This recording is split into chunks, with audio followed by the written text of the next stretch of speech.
The first words out of my daughter's mouth after 10 years weren't, "I'm sorry." They were, $4 million? I'm your daughter. I deserve half. She said it during the will reading, inside my rich boss's mansion, right in front of strangers like I was a thief. And I just sat there, silent, letting her humiliate me. Because while she was screaming about money, I was holding a secret I'd protected for a decade, a secret about the man she ran away with, and what they've really been doing all these years. She thought I was an old woman who'd finally gotten lucky. But she had no idea. This inheritance came with evidence, and by the time she realized what I had in my hands, it was already too late. The first words out of her mouth after 10 years were not, "Mom, are you okay?" They were, $4 million. I'm your daughter. I deserve half, not a hug, not even a look of shock at how thin I'd gotten, how my hands still shook sometimes when I held a cup too long. Just a number she wanted to cut in half like it belonged to her. And the worst part? She said it in front of strangers. Like I was the one who had done something wrong. We were sitting in a polished law office that smelled like leather chairs and expensive cologne. The kind of place where people speak softly but carry sharp knives in their words. Harold Whitmore's lawyer sat at the head of the table, papers lined up neatly, like he was about to read a recipe instead of a man's last wishes. And then the door burst open like it was a stage. Susan, my daughter. She walked in like she owned the room. Her hair was shorter now. Her clothes were too fancy for someone who used to borrow gas money from me every week. Her eyes were hard. Not even a little unsure. Not even a little sorry. Behind her, like a shadow that followed her everywhere, was Derek. That man. That mistake. That storm with a smile. He leaned against the doorway, arms crossed, pretending he was calm. But I knew his kind. Men who act relaxed are usually the ones planning something. Susan didn't sit. She didn't greet anyone. She didn't ask how I'd been living. She pointed right at me. She's lying. She tricked him. She stole what should have been mine. And every word hit me like cold rain. I stayed quiet, because I knew something she didn't. Something I'd kept tucked away in my life like a locked drawer I never opened. Something I didn't want to use, because even when she abandoned me, she was still my daughter. But watching her stand there, demanding money like it was a refund she was owed, I realized something. Susan didn't come back to make things right. She came back to take, and if she pushed me far enough, I had the kind of truth that could make her whole world collapse. The lawyer cleared his throat, trying to keep control of the room. "Miss Sullivan," he said carefully, "this is a legal matter. We are here to read the will." Susan didn't even blink. "Read it," she snapped. "So we can fix this," Harold's lawyer began, voice steady, like he'd read 1,000 wills and heard 1,000 family fights. He listed small things first. A donation to the church, a gift to the gardener, a small amount to the housekeeper who stayed with Harold the last 2 years. Then he paused, and I felt it, that heavy moment before life changes. To Martha Sullivan, he read, who showed me what family truly means. My name sounded strange in that room, like it didn't belong in a place that rich. The lawyer looked up at me. I leave my home at 47 Elm Street, and the remainder of my estate, valued at approximately $4 million. The words sat in the air. 4 million. I didn't even breathe. I just stared. My hands were numb. My chest tightened, not like the heart attack, but like the universe had slapped me and I didn't know where the hit came from. I heard a sound beside me, not a gasp, not surprise, a laugh, a bitter, sharp laugh. And then Susan's voice, loud enough to cut through everything. 4 million? She stepped closer, eyes locked on me like I was the enemy. I'm your daughter. I deserve half of that. That sentence did something to me, because in that moment, I finally understood the truth I'd been avoiding for 10 years. She didn't miss me. She missed what she thought I owed her. The lawyer tried again. "Miss Sullivan, you are not named in the will." Susan slammed her hand on the table. "That's because she manipulated him." Derek finally pushed off the doorway and stepped in like he was joining a game he thought he could win. "Look," he said, putting on that fake polite voice, "this is a lot for one older lady to handle. Big house, money, all that responsibility." His eyes scanned the room like he was already picturing what he'd sell first. Then he leaned a little closer, voice softer, like a warning wrapped in kindness. Things can happen, you know what I mean? I felt a cold wave crawl up my spine. Because I knew exactly what he meant. Susan kept going, her voice rising like she was trying to drown out the guilt. "She's my mother," she said, pointing at me without even looking at my face. "So anything she gets should come to me too. She can't keep this all to herself." I wanted to laugh, not because it was funny, but because it was unbelievable. 10 years. 10 years without a birthday call. 10 years without a holiday car. 10 years without her asking if I was alive. And now she stood there talking about what I can't keep, like she'd been here the whole time. I finally spoke, and my voice surprised even me. "How did you even know?" I asked. Susan hesitated for half a second. Just half. Then she shrugged like it didn't matter. "News travels." Derek smiled, like he was proud of the answer. "Small-town papers," he said. "Obituaries, legal notices.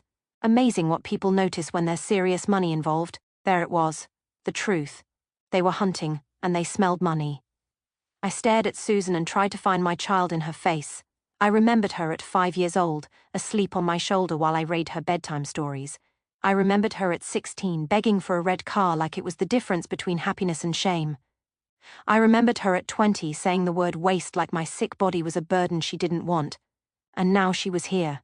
Same selfish fire, just older. I turn to the lawyer. "Is it final?" I asked quietly. He nodded. "Mr. Whitmore was very clear. The document is valid and solid." Susan's eyes narrowed.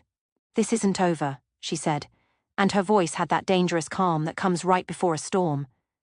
Then she looked at me, and for the first time since she arrived, she said something that wasn't about money. She said, "You're going to regret this." Derek stepped beside her, smiling again. "Yeah," he added. "People who don't share sometimes learn the hard way."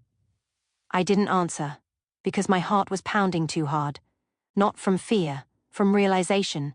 If Susan was willing to threaten me in a lawyer's office, in front of witnesses, what would she be willing to do when we were alone? Susan turned and walked out like she'd already decided the ending. Derek followed, slow and confident, like a man who thought he owned the world.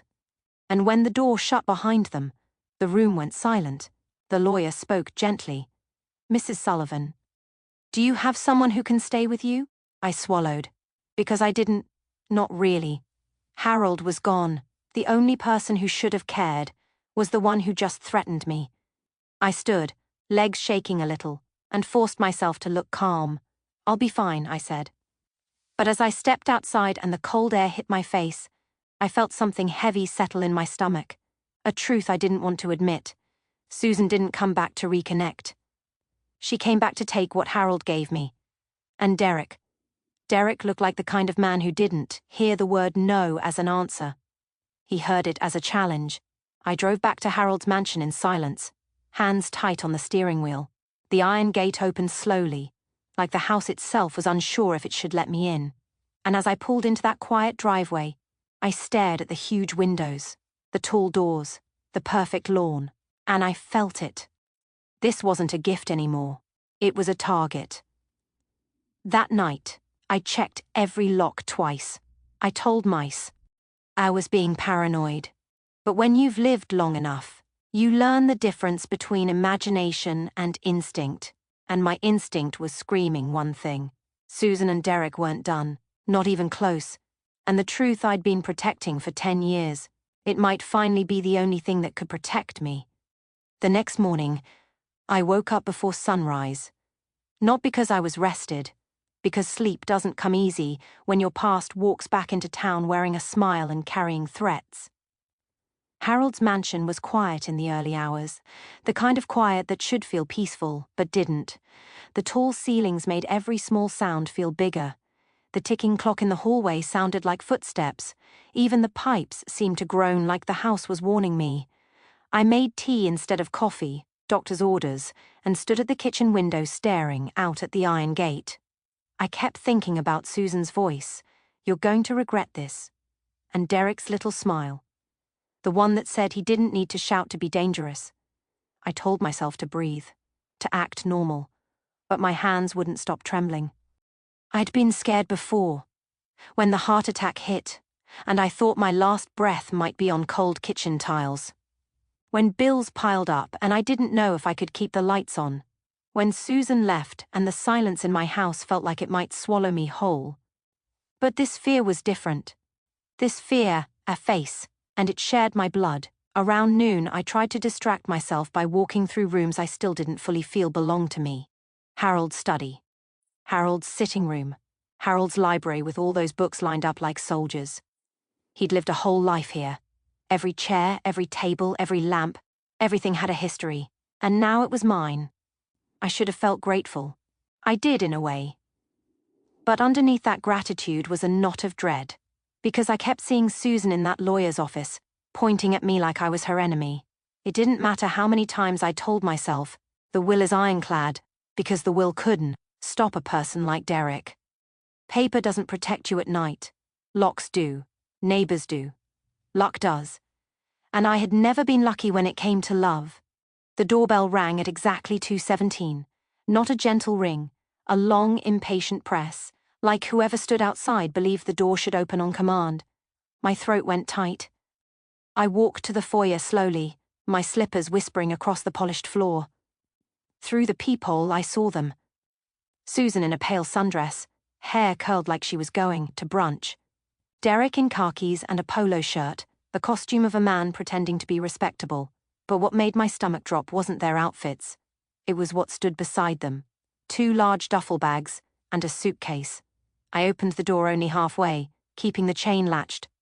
Susan's face lit up, fake bright, like she was stepping into a family reunion instead of a war. "Hi, Mom," she said, leaning forward like she expected a kiss. I didn't move. The silence stretched until she awkwardly straightened. Derek didn't bother with greetings. He nodded once, eyes sliding past me into the house like he was already measuring the rooms. "We need to talk," Susan said softly. Like she was the reasonable one. I looked at the bags. "What's that?" I asked. Derek answered for her. "Our stuff." The word hit me wrong. Like he'd already decided. Susan smiled quickly. "We just thought, after yesterday, it might be better if we stayed close while we figure things out." "Stayed close," I repeated, calm as ice. Derek pushed forward, like he was going to step inside. The chain stopped him. He looked at it and chuckled like I'd amused him. "Come on," he said. "Don't be like that." Susan's eyes flashed with irritation. "Mom, don't make this harder than it needs to be," she said. "We're family. Family." I almost laughed. Almost. But the sound wouldn't come. Instead, I unlatched the chain. Not because I trusted them. Because I knew something about Derek. Men like him don't like being blocked. They like pushing. And if I kept him outside, he might push in a way I couldn't control. So I opened the door and stepped back. They walked in like the house belonged to them, like the past 10 years hadn't happened. Susan glanced around with a tight smile. "Wow," she said. "So this is what he left you." Her eyes landed on the chandelier, the marble floor, the big staircase curling upward like a ribbon. Not once did she look at me and say, "Are you okay?" Not once did she say, "I missed you." Derek dropped the duffel bags right in the center of the foyer like he was planting a flag. "Nice place," he said. "Real nice." I swallowed. "What are you doing?" I asked. Derek shrugged. "Moving in." Susan's mouth opened like she was going to soften it, but Derek didn't allow room for gentle. "Talking isn't getting us anywhere," he continued. "We're gonna live here. Make this simple." My heart pounded. "You can't just move into my home," I said. Derek's smile widened. "Watch me." Susan looked away for a second, like she couldn't meet my eyes. Then she turned back, voice practiced. "Mom, listen. You shouldn't be here alone. It's not safe. This house is huge. You need help managing it. The bills, the property, the legal stuff." "You mean the money," I said. Her face tightened. "I mean your well-being." I stared at her. 10 years ago, I couldn't stand without dizziness. My chest burned if I walked too fast. I was alone, scared, weak, and she'd said, "I can't waste my life nursing you." Now she was telling me she wanted to help. It would have been funny if it wasn't so cruel. Derek walked deeper into the house without permission, peeking into the sitting room like he was touring a rental, Furniture alone is worth a fortune, he said casually, and the silver, and whatever's upstairs. My skin went cold. Don't took. Anything, I said. He turned slowly. You don't tell me what to do, he replied, and his voice was still polite, but something sharp sat underneath it. Susan stepped in quickly, trying to play peacemaker. Mom, please, we're not trying to fight. We just want what's fair. Fair, that word. A word people use when they want something they didn't earn. I took a deep breath and forced my voice steady. You abandoned me, I said quietly. You don't get to walk back in and talk about fair. Susan's face flushed. That's not what happened. Oh? I asked. Then where were you when the bills came? Where were you when the doctors told me my heart might not recover? Where were you when I sat at my kitchen table counting pennies to decide between medication and groceries? She opened her mouth. No sound came out. Derek's expression shifted, annoyed now. Look, he said, stepping toward me. We're not here to hear a sad story. We're here to solve a problem. And what problem is? That? I asked. He leaned in just slightly. The problem is you're sitting on $4 million, he said, voice low. And you're acting like you don't owe your own child anything. I held his stare. I owe my child love, I said, not money. Derek's smile vanished for the first time. Then he glanced at the staircase. Lots of stairs in this house, he said casually, like he was talking about decor. People slip, happens every day. Susan's eyes widened. Derek, she hissed. He ignored her. You're older, he continued, calm as a man discussing weather. Things happen fast at your age. Falls, accidents, fires, break-ins. My mouth went dry, but I didn't look away, because I'd spent my life being scared quietly, and I was tired of it. You need to leave, I said. Derek chuckled again, but no warmth this time. We're leaving when we're ready, he replied. Susan grabbed his arm, tense. Let's go, she said, forcing a smile at me. She needs time. At the door, sis. And turned back. And her voice dropped to something almost sweet. We're staying at the Comfort Inn on Route 9, she said. Room 127. Then she smiled. We're not leaving town until this gets resolved. One way or another, and as the door shut behind them, I stood in that grand foyer staring at the duffel bags they'd left on purpose. Like a warning, like a claim, like proof they planned to come back whether I wanted them or not. And for the first time since Harold's funeral, I understood something clearly. This wasn't going to be handled with kindness. This wasn't going to end with a calm conversation.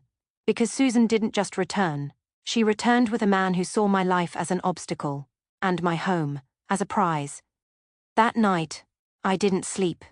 Not really. I lay in a bed that still smelled faintly like lavender and old books, staring at the ceiling while the mansion creaked around me like it was breathing. Every sound felt suspicious. A branch tapping the window became a hand. The wind sliding under the eaves became a whisper.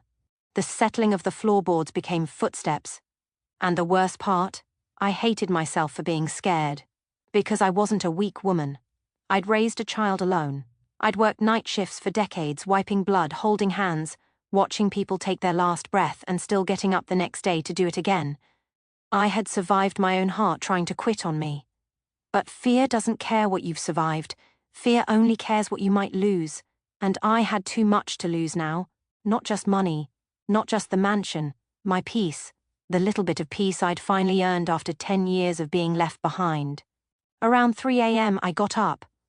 I padded down the hallway in my robe, one hand on the wall for balance, the other wrapped around my phone like it was a weapon. I checked the locks again. Front door, back door, side door. Then I stood in the foyer, staring at that sweeping staircase. Derek's voice replayed in my mind, calm and cruel. Lots of stairs in this house. People slip. It wasn't what he said. It was how easy it was for him to say it. Like he'd said it before. Like it wasn't even a threat. Just a plan. I went back to the kitchen and sat at the long table, the same table where Harold and I used to drink tea and talk about the weather and his late wife Rose. I stared at the empty chair across from me. For the first time since he passed, I let myself miss him properly. Not as my employer, as the one person who had made me feel seen when my own child didn't. Harold, I whispered, feeling ridiculous speaking to the air. What am I supposed to do now? Of course, no answer came. Only silence.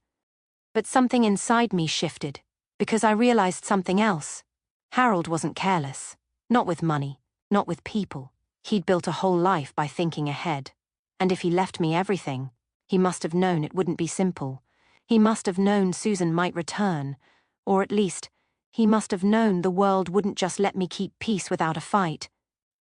The next morning my eyes were raw from lack of sleep. I tried to distract myself with small tasks.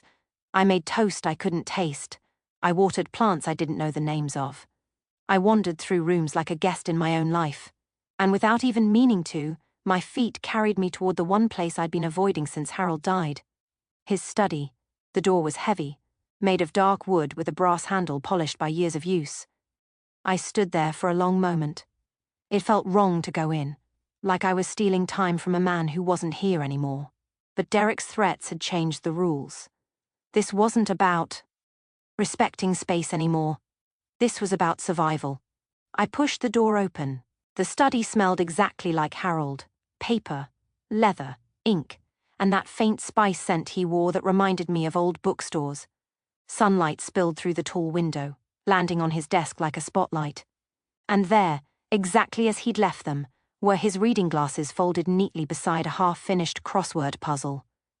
For a second, my chest tightened. Grief is strange. It hides in the background until you step into the right room, and then it grabs you by the throat. I walked to the desk and rested my fingers lightly on the smooth wood. "Thank you," I whispered. Not even sure what I meant. Then I remembered what I'd come for. I sat in his chair. It was too big for me, and I almost laughed at the thought. Little Martha Sullivan, sitting in Harold Whitmore's throne. My hand moved to the drawers without thinking. Top drawer, pens, notepads, paper clips. Second drawer, more papers, neatly beled. Then I pulled the bottom drawer. It opened with a soft scrape.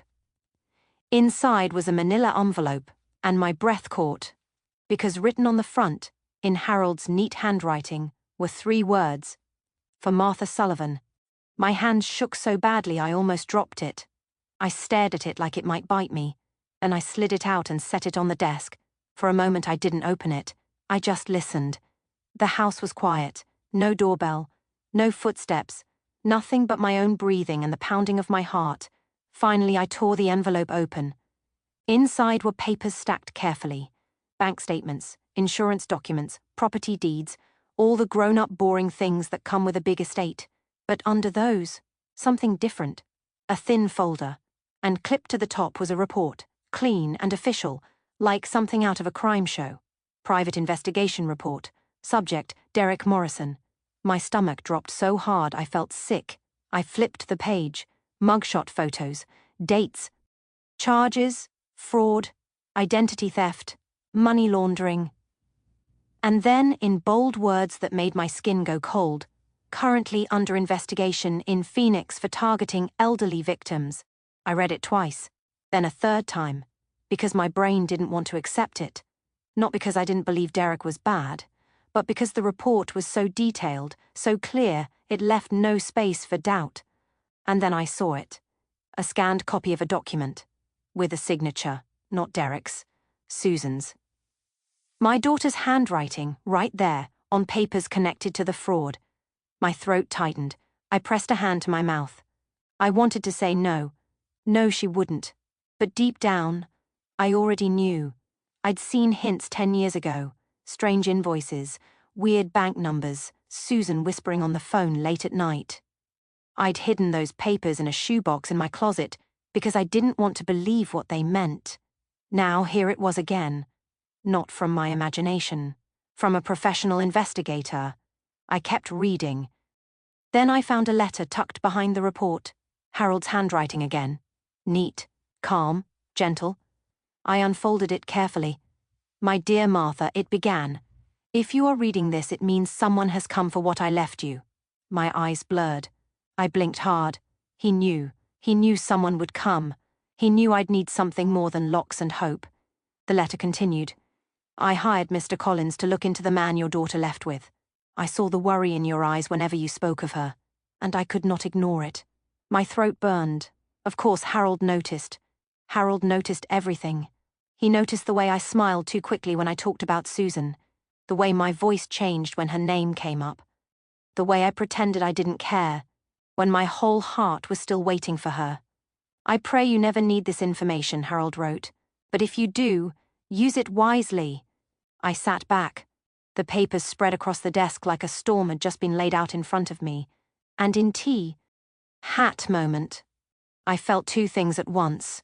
A deep sadness, because my daughter had fallen so far, and a sharp, rising strength, because Harold hadn't just left me money. He'd left me a way to protect myself, a way to fight back. I stared at Susan's signature on those documents, and I whispered something I never thought I'd say about my own child. What have you become? Outside, a car passed slowly, then slowed again, as if someone was looking at the house, watching, waiting. My blood turned to ice, because suddenly I knew.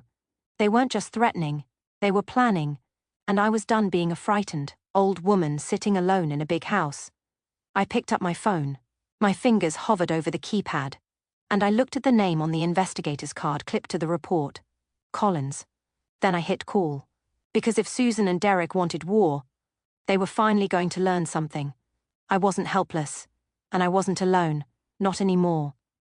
Mr. Collins answered on the second ring. His voice was calm, professional, like a man who'd heard panic before and didn't let it infect him. Collins Investigations. I swallowed hard. This is Martha Sullivan, I said. Harold Whitmore hired you to look into Derek Morrison. There was a pause. Not confusion, not hesitation, just a quiet understanding. Yes, ma'am, he said. I'm sorry for your loss. Harold was a good man. He was, I whispered, staring at Harold's handwriting on the letter. And it looks like he knew I might need help. I believe he did, Collins replied. Are you safe right now? That question hit me in the chest, because no one had asked me that in years. Not a doctor, not a neighbor, not my own child. Right now, I said, yes. But they're in town. They already came to the will reading. They came to the house. They left bags in my foyer like they own the place. Collins didn't sound shocked. He sounded prepared. Derek Morrison doesn't walk away from money, he said. He circles it, pressures it, and if that doesn't work, he didn't finish the sentence. He didn't need to. I looked out the study window again. The street was empty now, but my skin still felt like someone was watching. I found your report, I said, voice shaking. I saw Susan's signature. Another pause. This one heavier. I'm sorry, Collins said quietly. I hope that part was wrong. My throat tightened. For a moment I wanted to defend her, to say, maybe it was a mistake, maybe she didn't know. But the truth had been sitting in my life for 10 years, waiting for me to stop lying to myself. No, I said finally. She knew. Collins exhaled, like he'd been waiting for me to say it. Okay, he said. Then we treat her like an adult making adult choices. I closed my eyes. Adult choices. Adult consequences. The words tasted bitter. What do? I asked. Collins didn't jump into hero speeches. He didn't say, don't worry, we'll handle it. Instead, he asked something that made my stomach clench. How far are you willing to go to protect yourself? I opened my eyes, and I saw Derek's face in my mind, smiling as he looked at Harold's staircase. People slip. I heard Susan's voice too, one way or another. I felt my heart hammer. I'm willing to go far enough that they stop, I said. For good. There was a silence on the other end. Then Collins said, all right, I'm coming to you today. And Martha. Yes? Don't confront them alone again. I almost laughed, but it came out like a broken sigh. I didn't exactly invite them the first time. I know, he said. That's the point. Derek doesn't need an invitation. We agreed to meet at the mansion at 2 o'clock. After I hung up, I sat very still in Harold's chair. The papers were spread across his desk like a warning, and right beside them, Harold's letter.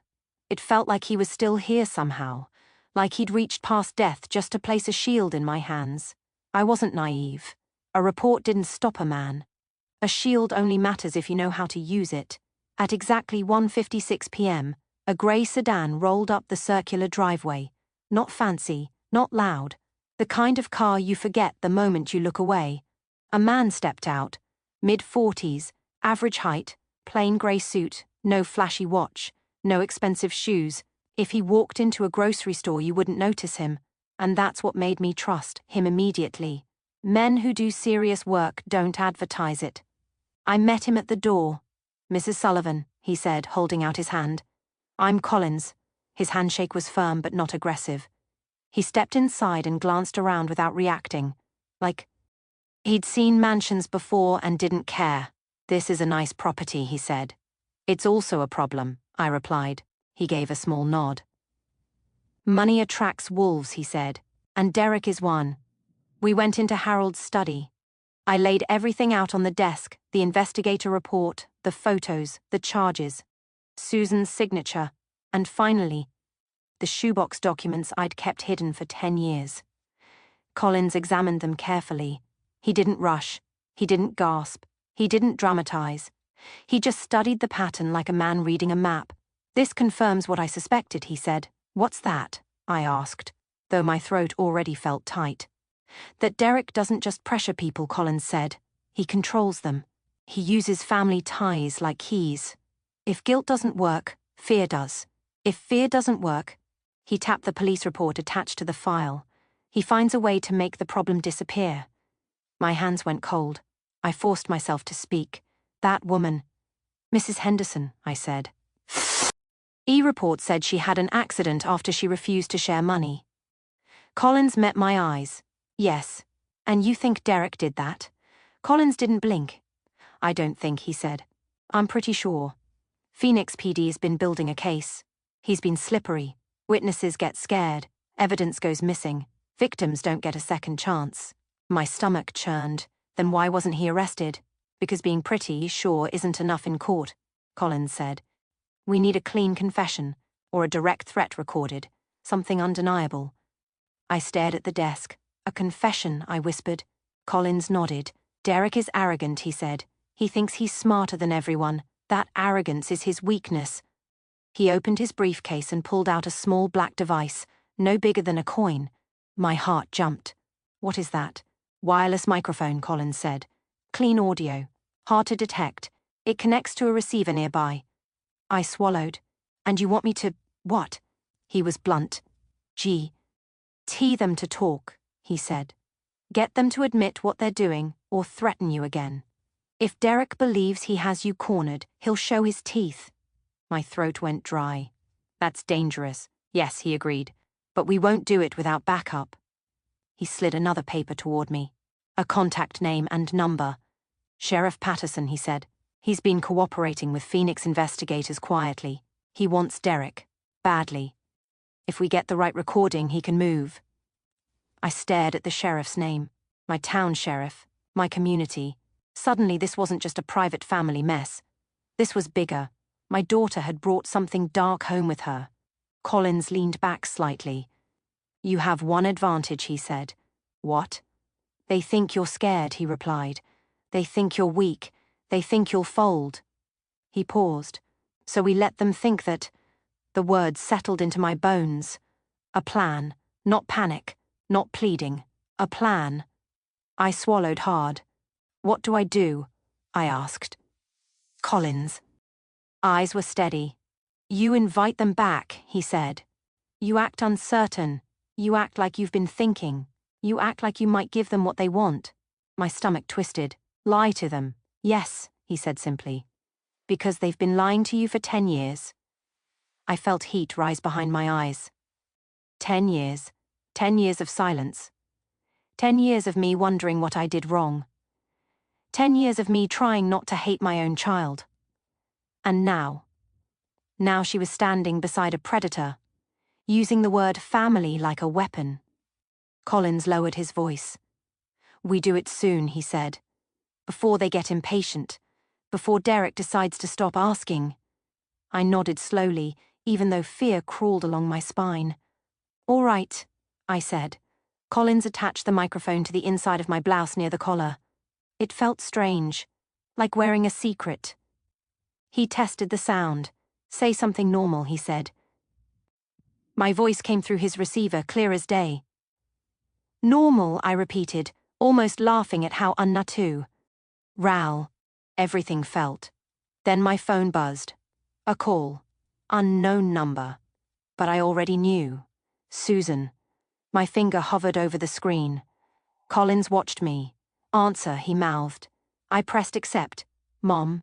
Susan's voice came through, sweet like syrup. We've been thinking. I closed my eyes for a second. And when I spoke, my voice was soft, careful, the voice of a woman pretending to surrender. That's funny, I said.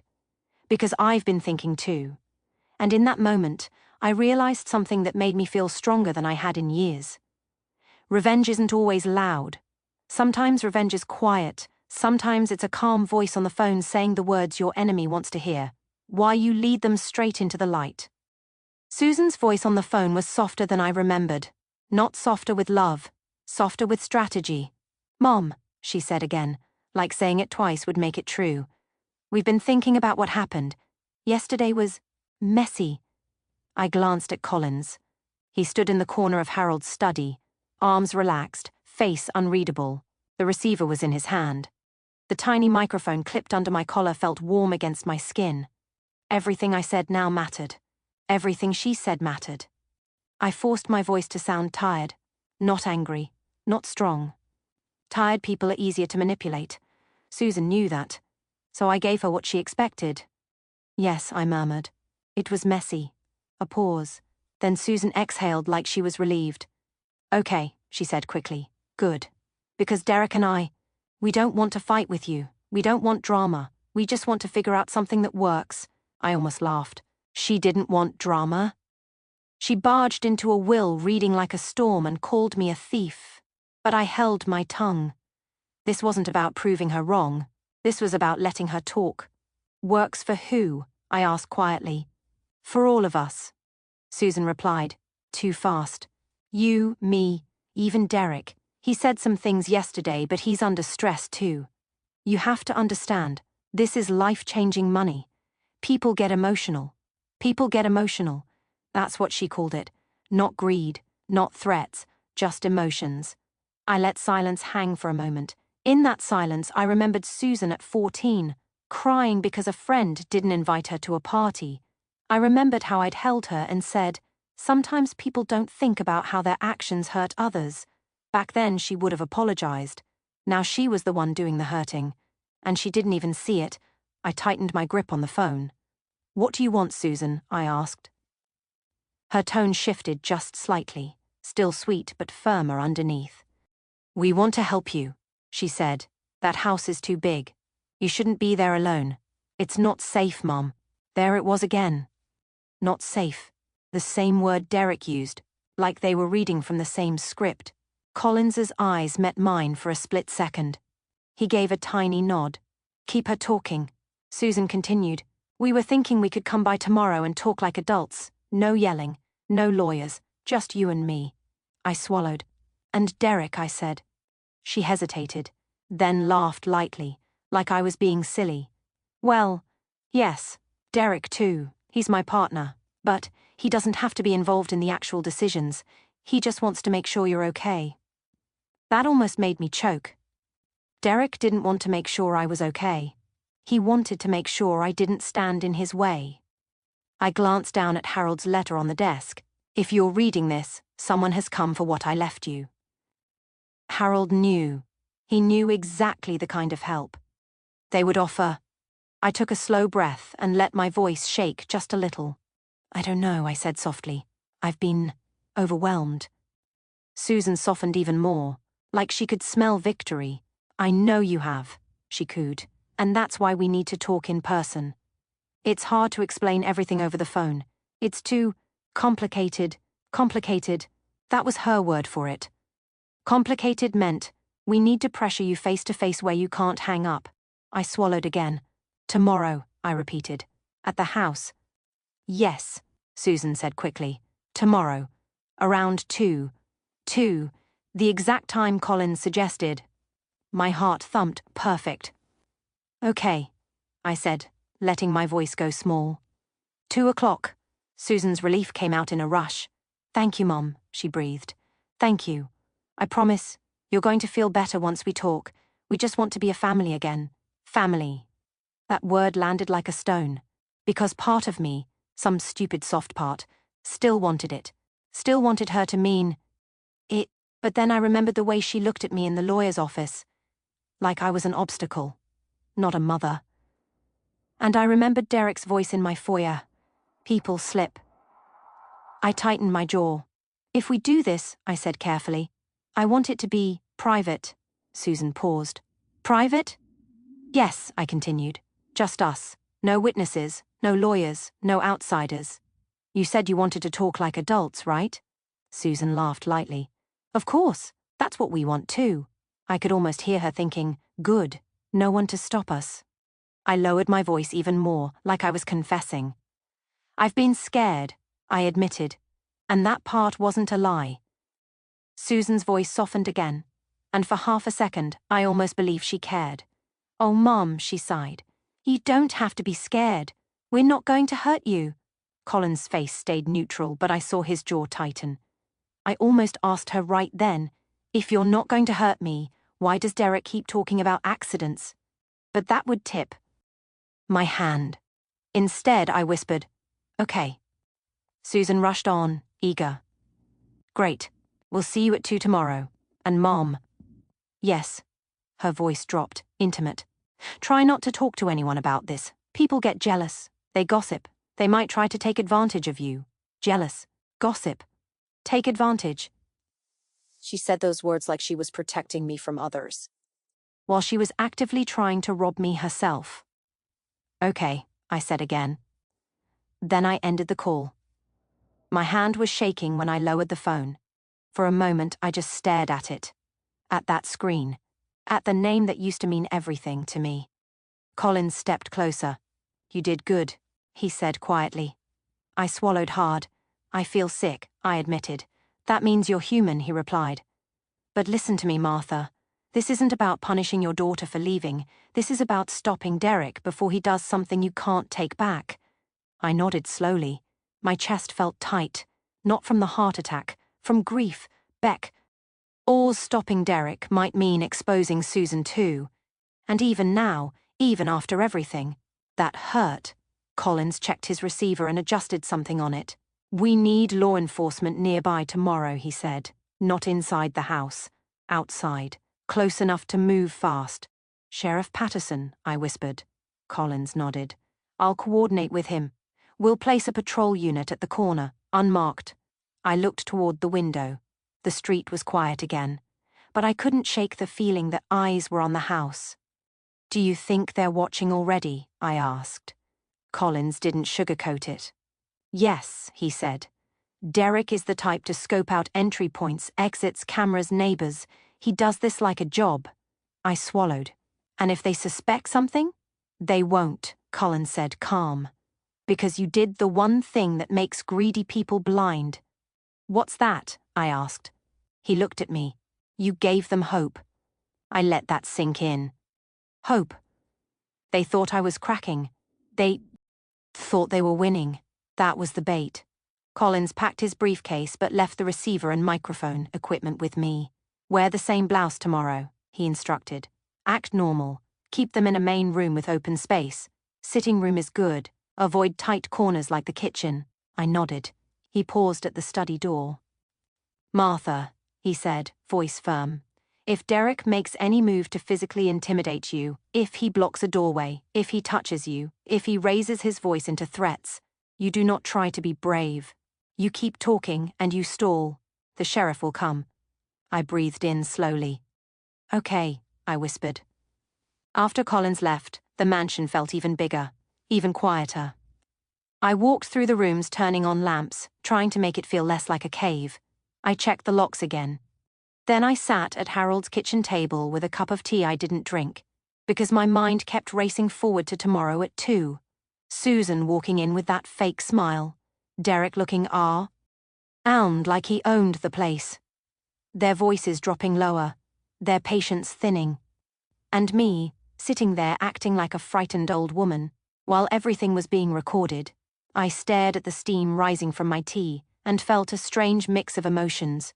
Fear, sadness, anger, and something else, a quiet strength, because for the first time in 10 years, I wasn't waiting to be hurt. I was preparing to fight back. At 1:58 p.m., I heard tires crunch on gravel, slow, confident, like whoever was driving had all the time in the world. My stomach tightened before I even reached the window. When I pulled the curtain back just enough to peek out, my breath caught. Derek's pickup sat in the driveway, engine running, and beside it, Susan stepped out first, smoothing her dress like she was arriving at a wedding. Then Derek climbed out, carrying 2 duffel bags like he'd done this 100 times. And behind him, a suitcase. Not 1, 2. My chest went cold. They didn't bring luggage because they planned to visit. They brought luggage because they planned to stay. I touched the tiny microphone under my collar, checking that it was still clipped where Collins placed it. Then I forced my face into something calm. Not brave, just neutral. Because the truth is, I was terrified. Not the kind of fear that makes you scream, the kind that makes you go quiet. The kind that says if you make the wrong move, you won't get a second chance. The doorbell rang. 1 sharp press, then another, impatient, demanding. I walked to the front door, each step heavy like the mansion itself was holding its breath. When I opened it, Susan smiled so wide it looked painful. "Mom," she chirped, stepping forward like she was going to hug me. I didn't move. The smile faltered for half a second. Then she tried again, softer. "Are you okay?" That question should have mattered, but it didn't land right, because it wasn't concern. It was a test. I stepped back and let them in. The moment Derek crossed the threshold, his eyes started scanning again. Corners, windows, stairs, hallways, like he was mapping the house. Susan walked behind him like she was following his lead, pretending she was in control when she wasn't. Derek dropped the duffel bags right in the foyer like he was marking territory. Susan set her purse down on a table without asking. "And the suitcases?" Derek rolled them in like it was normal. My mouth went dry. "What's with the bags?" I asked, keeping my voice light, almost confused. Susan laughed, like I was being silly. "Oh, Mom, we just thought it would be easier if we stayed for a few days while we sort things out." Before I could answer, Derek added, "Yeah, talking once didn't get us anywhere. We're done going back and forth." His tone was casual, but his words were a door slamming shut. I felt the trap tightening, so I did what Collins told me to do. I kept them in open space. I led them into the sitting room. Sunlight spilled through the tall windows, bright enough to make everything feel exposed. Good. Let the light in. Let them feel comfortable. Let them forget to be careful. Susan perched on the couch like she was trying to look harmless. Derek did the opposite. He sprawled into Harold's favorite chair, Harold's chair, like he owned it now. He glanced at the bookshelf, the framed photos, the polished wood. Then he smiled slowly. "Man," he said, "old guy had taste." I clenched my jaw. Susan clasped her hands together and leaned forward, voice sweet again. "Mom, we just want to make a plan," she said. "A fair plan." Fair, that word again. I nodded slightly, pretending to consider it. "What kind of plan?" I asked. Derek answered before Susan could. "You sign some paperwork," he said, "and we make this arrangement official." My heart thumped hard. "Official?" I repeated. Susan jumped in quickly like she was smoothing it over. "It's nothing scary," she said. "Just something that says Derek and I can help you manage things. It protects you. Protects me. From who? From them." Derek leaned forward, elbows on his knees, voice lowering like he was offering me a gift. "You're not young," he said. "You've got health issues. That's just reality. If something happens, assets can get tied up, lawyers get involved, the state gets involved." He shrugged. "Messy." Susan nodded, eyes shining with fake sympathy. "We don't want strangers deciding what happens to you," she said. "We want to keep it in the family." I stared at my daughter, and suddenly I saw it clearly. This wasn't a conversation. This was a script, and they were trying to push me into the ending they already chose. I swallowed. "What paperwork?" I asked. Derek smiled again, but this time T didn't reach his eyes. "Joint ownership," he said simply.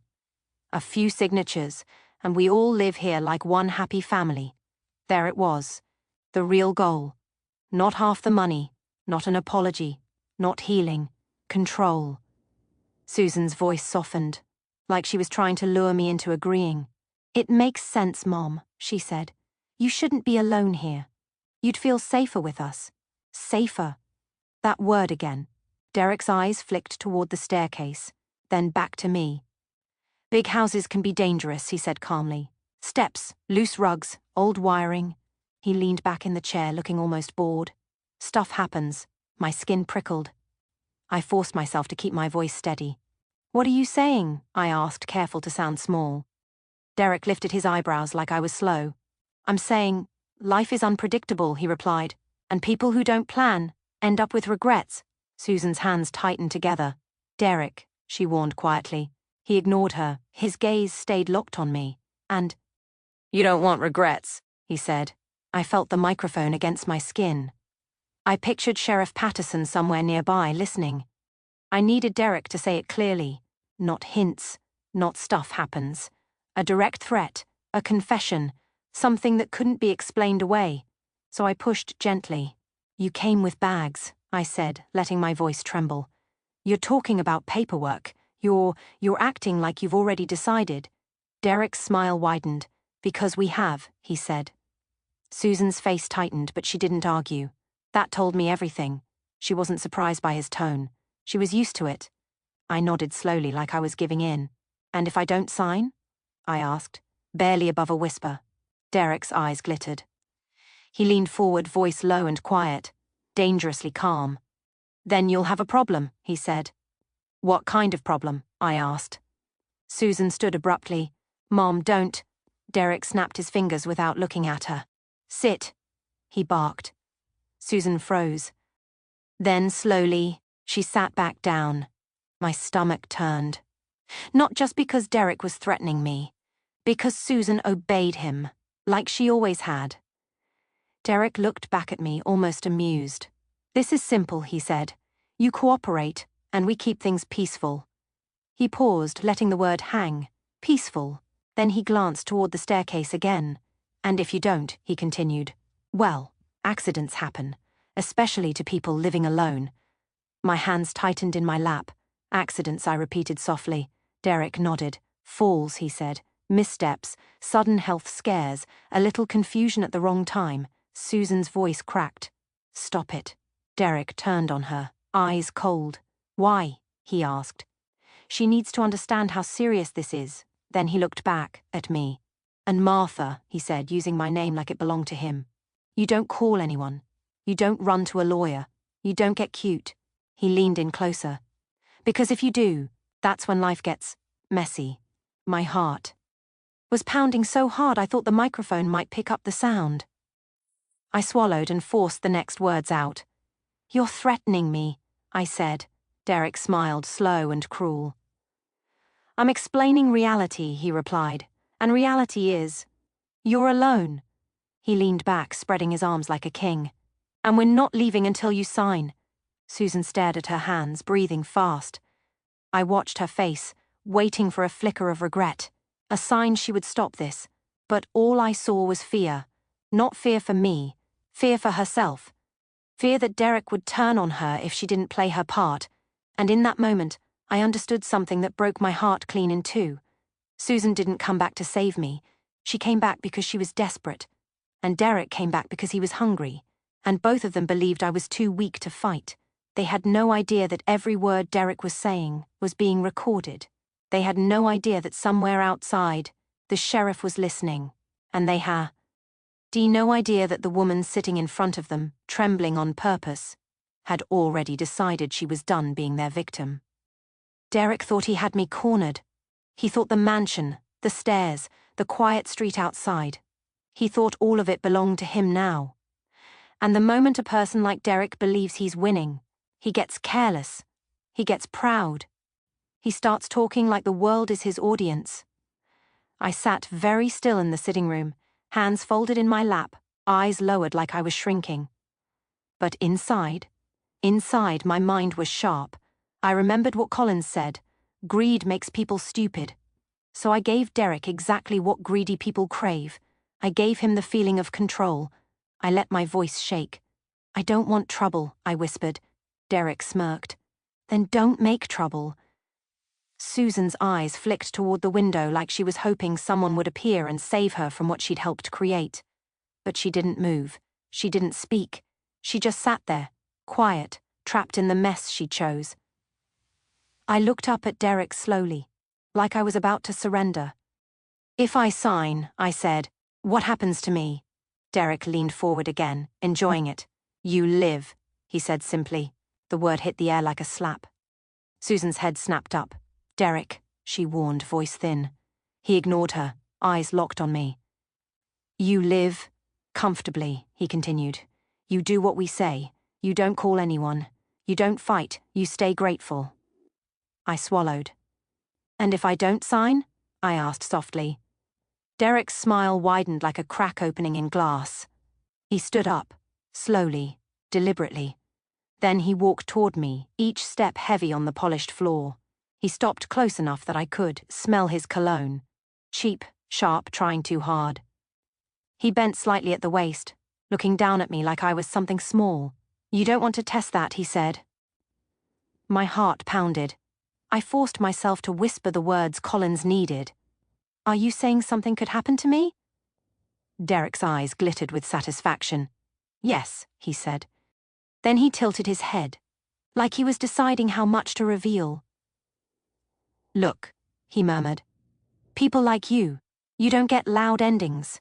You get quiet ones. Susan stood up again, panic all over her face. Stop talking, she hissed. Derek snapped, sit down. And Susan, my daughter, sat, just like that, like she forgot she was a grown woman, like she forgot she had a choice. I stared at her and felt something break in me, and something else harden, because that wasn't my little girl anymore. That was an adult who had decided fear and money mattered more than her own mother. Derek turned back to me, voice low. You'll sign tomorrow, he said. We'll get the paperwork. We'll make it official. I shook my head slightly, still playing weak. But you said you're not leaving until I sign. Derek's smile thinned. That was the polite version, he said. Then he straightened up and glanced toward the staircase, like it was part of the room's furniture. You know. He said casually, I've seen a lot of accidents in houses like this. My stomach tightened. I pushed again, gentle, careful. What kind of accidents, I asked. Derek chuckled. The kind that makes everyone shake their head and say, how sad. Susan's face went pale. Derek, she whispered, almost begging now. But Derek was enjoying himself too much. And that's when he made his mistake. He bragged. Not because he had to, because he couldn't resist. You should ask that lady in Tucson, he said with a lazy grin. The one who thought she could say no. My mouth went dry. The one in Tucson? I repeated softly. Derek nodded, like he was telling me a funny story. She didn't share, he said. So she had a little tumble. Real tragic. Susan's eyes went wide, horror flashing across her face. No, she whispered. No, don't. Derek cut her off. Relax, he said. She's not a witness, she's just... Next. The room felt like it stopped breathing. And then Derek said the final thing. The thing that sealed everything. We've done it before, he said, and we'll do it again if we have to. I felt the microphone against my collar like a heartbeat. Outside, somewhere near the corner like Collins promised, Sheriff Patterson had to be hearing this. I didn't move. I didn't react. I just stared at Derek and let my silence make him talk more. He leaned in closer, voice turning cold. So here's what's going to happen, he said. Tonight, you stay calm. You don't call anyone.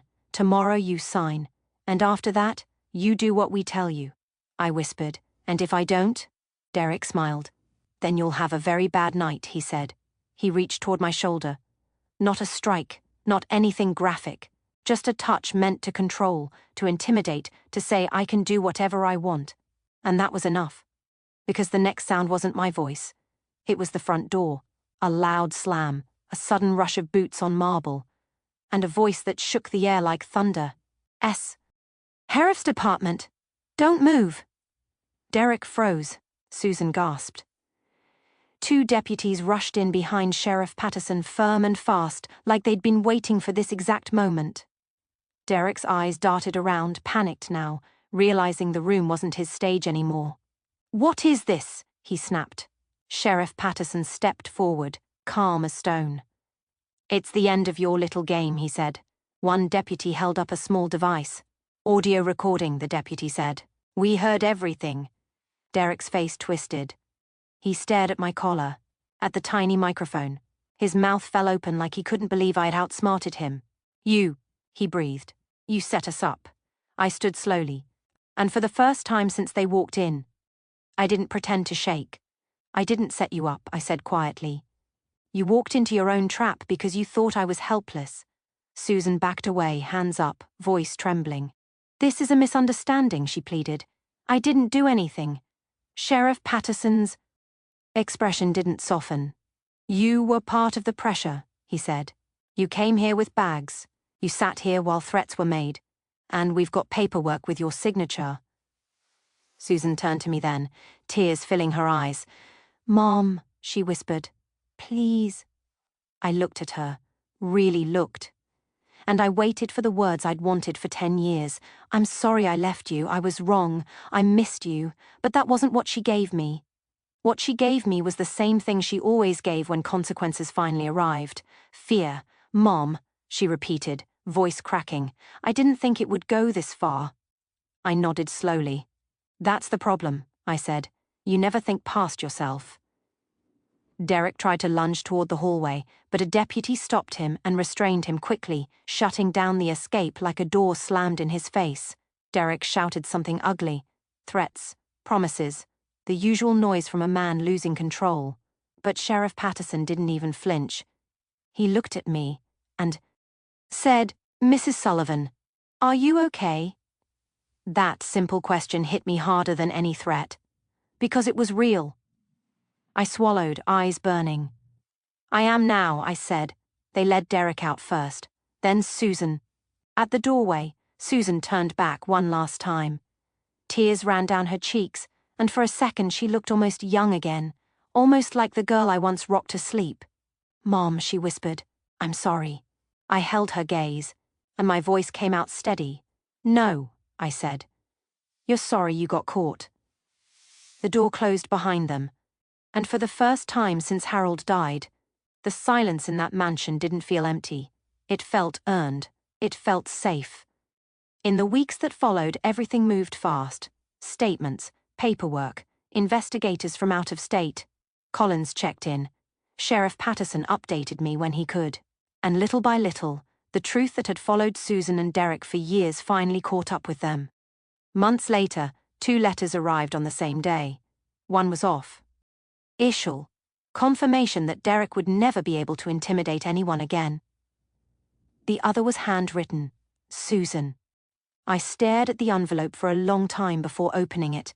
Her words were neat, careful, full of regret. But they still felt like they were written for her, not for me. At the end she wrote, "You deserved a better daughter than I ever was." I folded the letter and placed it in Harold's study drawer. Not because I forgave her, not because I forgot, but because I accepted something I'd fought against my whole life. You can love someone and still refuse to let them destroy you. That's the lesson Harold left me. Not the money, not the mansion. The lesson that family isn't who shares your blood. Family is who shows up when you're weak, who stays when it's hard, who cares even when there's nothing to gain.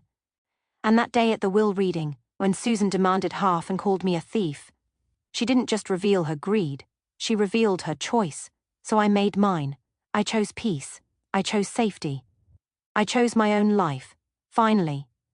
And if you're listening to this right now, I want to ask you something.